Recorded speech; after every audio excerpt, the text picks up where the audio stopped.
Hi, bonjour, good morning, bon dia, buenos dias.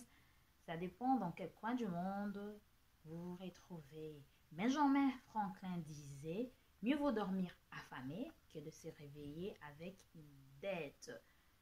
Dans le Spirit Show d'aujourd'hui, nous allons parler des 5 bonnes raisons d'atteindre une indépendance financière. Ne bougez pas, je reviens.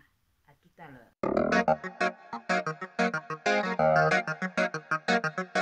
Spirit Show d'aujourd'hui va vous parler des 5 bonnes raisons d'atteindre l'indépendance financière par des idées du coach Ricardo Kanyama qui a écrit plusieurs livres, coach congolais, qui a écrit plusieurs livres dont La chèvre des mamères. C'est par là, je parle de ces idées, c'est par là que j'ai tiré ces 5 bonnes raisons pour atteindre une indépendance financière. La première, ne dépense jamais au-dessus de ton salaire.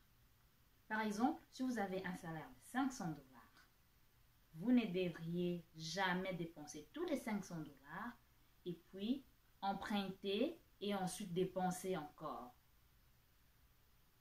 Le principe est, pour atteindre une certaine indépendance financière, vous devriez dépenser moins. On a dit, ne dépense jamais au-dessus de ton salaire. Donc, si par exemple vous avez un 500 $, vous allez faire l'effort de dépenser par exemple 400 $ ou 450 et vous allez épargner 50 ou 100 à côté. Chaque fois que vous aviez votre salaire, c'est une discipline. Et il y a ceux-là, après avoir tout dépensé, ils vont aller emprunter. Quand vous empruntez, eh bien, vous ne vous enrichissez pas. Vous dépensez en fait au-dessus de vous. Vous vivez au-dessus de vos moyens. Je l'ai dit tout à l'heure au début de mon émission, où Benjamin Franklin disait « Mieux vaut dormir affamé que de se réveiller avec une dette ». Surtout une dette de consommation, où vous allez juste emprunter pour aller dépenser dans des futilités, par exemple. Ce n'est pas une dette d'investissement, où vous avez une certaine affaire, vous allez prendre cet argent et puis vous allez investir. Donc, be smart. Ça, c'était number 1. Number 2. Il faut avoir une certaine éducation financière.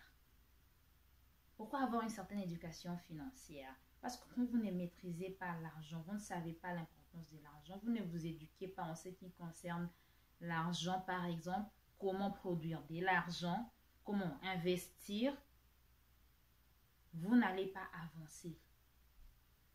Parce que vous travaillez chaque jour, vous avez un salaire, il y a ceux-là qui travaillent, qui se limitent là. Ils ne pensent pas plus. Vous êtes dans un système où vous y restez, vous êtes coincé, vous ne posez pas la question, est-ce qu'il y a une autre solution à part ce que je suis en train de faire? Donc, avoir une certaine éducation en ce qui concerne les finances va vous donner une certaine discipline. Et comment avoir cette éducation financière? En lisant les auteurs, en lisant les livres de succès, ceux qui ont réussi dans la vie.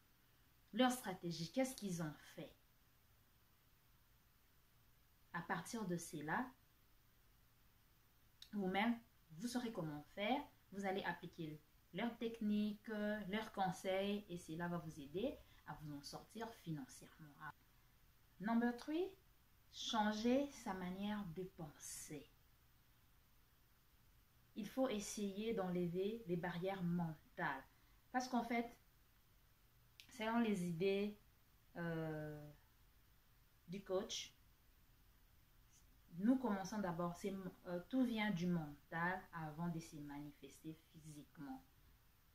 Nous avons grandi dans des sociétés où les parents nous envoient à l'école pour devenir des professionnels. Vous voulez devenir docteur, vous devez faire des études de médecine. Vous voulez devenir avocat, vous devez faire des études en droit. Vous voulez devenir ceci ou cela, on nous envoie à l'école.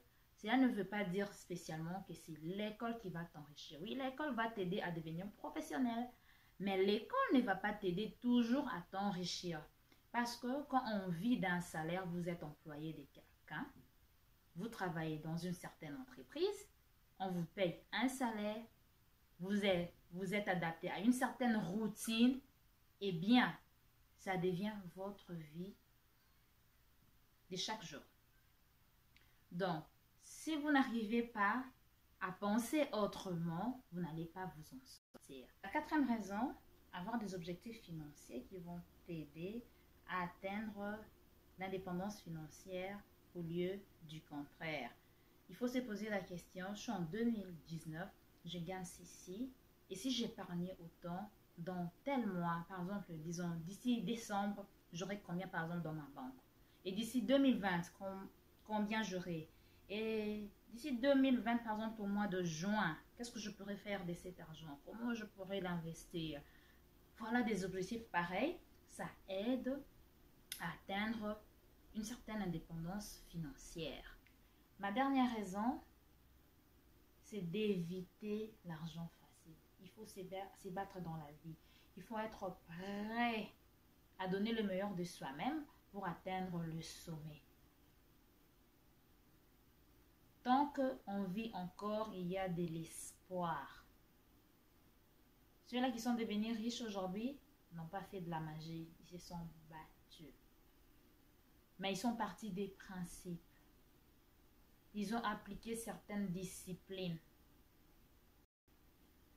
Si vous voulez devenir riche, vous voulez avoir une indépendance financière, il faut adopter ces méthodes, ces principes, se discipliner en matière d'argent, car c'est ce qui nous manque. La majorité, en fait, on n'arrive pas à se maîtriser par rapport à l'argent. Dès qu'on a un peu d'argent ou un peu plus, on dépense, on ne fait que consommer. Quand on dépense, on enrichit les autres. Il faut penser à investir de l'argent, en faire quelque chose. La majorité des riches que nous avons, vous allez voir comment ils s'habillent, comment ils vivent. Ils ont des vies très simples. Surtout ici, à l'étranger, vous allez voir qu'il y en a plein qui vivent très simplement. Vous allez voir quand ils se retrouvent à la télé, dans les interviews de fois, ils s'habillent. Ils n'ont qu'un simple t-shirt et tout. Mais chez nous, noirs par exemple, ou africains, nous aimons trop du bling bling.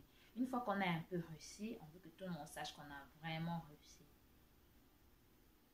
Et vous, qu'est-ce que vous en pensez? Quelles sont d'autres raisons, par exemple, pour atteindre une indépendance financière?